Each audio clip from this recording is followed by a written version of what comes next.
Hello అందరు బాగున్నారా? నేనైతే చాలా బాగున్నానండి. సో ఈ రోజు వచ్చేసరికి నేను మీతో షేర్ చేసుకోబోతున్నాను ప్రాన్స్ కర్రీ అనమాట. సో వీడియోలోకి వెళ్ళే ముందు ఒక చిన్న రిక్వెస్ట్ అండి, మీరు మన ఛానల్లోకి కొత్తగా వచ్చారు అని అంటే కింద సబ్స్క్రైబ్ బటన్ ఉంటుంది రెడ్ కలర్లో, ప్లీజ్ సబ్స్క్రైబ్ చేసుకోండి, పక్కన ఉన్న బెల్ ఐకాన్ కూడా క్లిక్ చేయండి. ఇటువంటి మంచి మంచి వీడియోస్ పెట్టినప్పుడల్లా మీకు నోటిఫికేషన్స్ రూపంలో వచ్చేస్తుంది. అండ్ లైక్ చేయండి, ఫ్రెండ్స్ అండ్ ఫ్యామిలీతో షేర్ చేయండి. మీకు ఇంకా నా నుంచి ఎటువంటి వీడియోస్ కావాలి అనుకుంటున్నారు అని అంటే అది కింద కమెంట్ సెక్షన్లో కమెంట్ చేసేయండి. సో ఇప్పుడైతే ప్రాసెస్ చూసేద్దాం. నేను ముందుగా ప్రాన్స్ని ఇట్లా బాయిల్ చేసుకొని పెట్టుకున్నాను.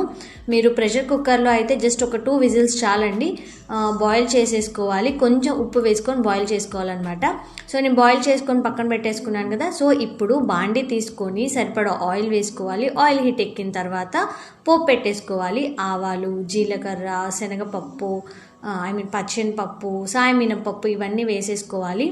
సో ఇవి వేగిన తర్వాత మనం కొంచెం పసుపు వేసుకోవాలి. నాన్ వెజ్ కర్రీస్కి ఎప్పుడైనా మనం పోపులోనే పసుపు వేసుకుంటే ఆ టేస్ట్ డిఫరెంట్ వస్తుంది. ఒకసారి మీరు కూడా ట్రై చేయండి.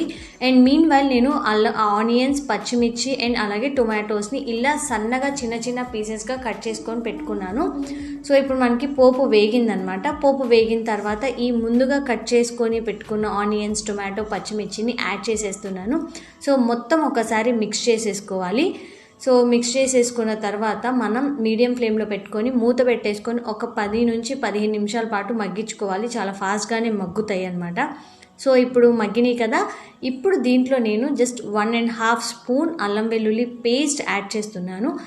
మీరు చూసుకొని యాడ్ చేసుకోండి. మీరు తీసుకునే ప్రాన్స్ క్వాంటిటీని బట్టి అల్లం వెల్లుల్లి పేస్ట్ యాడ్ చేయండి. మీరు ఒకవేళ ఎక్కువ యాడ్ చేస్తే ఏంటి అని అంటే ప్రాన్స్కి కూడా మనకి ప్రాన్ టేస్ట్ రాదండి. అల్లం వెల్లుల్లి పేస్ట్ ఆ ఫ్లేవరే తగులుతూ ఉంటుంది.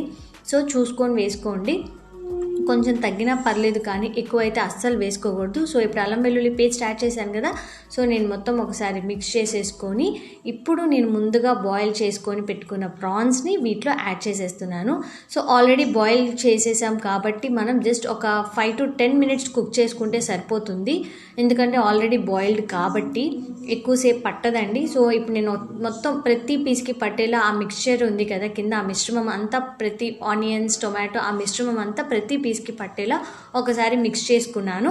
సో మూత పెట్టేసుకుని ఒక 5 మినిట్స్ పాటు మగ్గించుకున్న తర్వాత ఇప్పుడు కారం యాడ్ చేస్తున్నాను. సో ఇప్పుడు కారం కూడా మనం చూసుకొని వేసుకోవాలి. ఆల్రెడీ పచ్చిమిర్చి కూడా వేసుకున్నాం కాబట్టి సో మన టేస్ట్కి సరిపడా కారం యాడ్ చేసుకోవాలి. సాల్ట్ చూసుకొని వేసుకోండి. ఎందుకంటే మనం ముందు బాయిల్ చేసేటప్పుడు సాల్ట్ వేసుకొని బాయిల్ చేస్తాం కాబట్టి సో ఇప్పుడు మనకి లాస్ట్లో చాలా లైట్గా అయితే సరిపోతుంది. సో ఇప్పుడు మనం జస్ట్ కొంచెం వాటర్, గ్రేవీ కావాలి అనుకుంటున్నారు అంటే కొంచెం వాటర్ యాడ్ చేయండి, లేదు అని అంటే అవసరం లేదు. సో నేను గ్రేవీ కూడా కావాలి అన్నట్లుగా చేసుకుంటున్నాను కాబట్టి కర్రీ. సో కొన్ని వాటర్ అనేది యాడ్ చేసేసుకోవాలి. సో చూసారా, నేను ఒక చిన్న గ్లాస్ వాటర్ అనేది యాడ్ చేసేసాను. ఇప్పుడు మూత పెట్టేసుకుని ఒక 5 మినిట్స్ పాటు మనం మగ్గిచ్చేసుకొని లాస్ట్లో వచ్చేసరికి ఏంటి అని అంటే గరం మసాలా అండ్ అలాగే కొంచెం కొత్తిమీర యాడ్ సర్వ్ చేసుకోవచ్చు. కొత్తిమీర గార్నిషింగ్గా చేసుకోవచ్చు అనమాట. సో చూసారా, నేనైతే నా ఓవరాల్గా ప్రాన్స్ కర్రీ వచ్చేసరికి అయితే ఇలా సింపుల్గా చాలా ఈజీగా ఫాస్ట్గా ఇలా చేస్తానండి. సో మీరు కూడా తప్పకుండా ట్రై చేయండి. హోప్ మీ అందరికీ ఇది నచ్చిందని అనుకుంటున్నాను.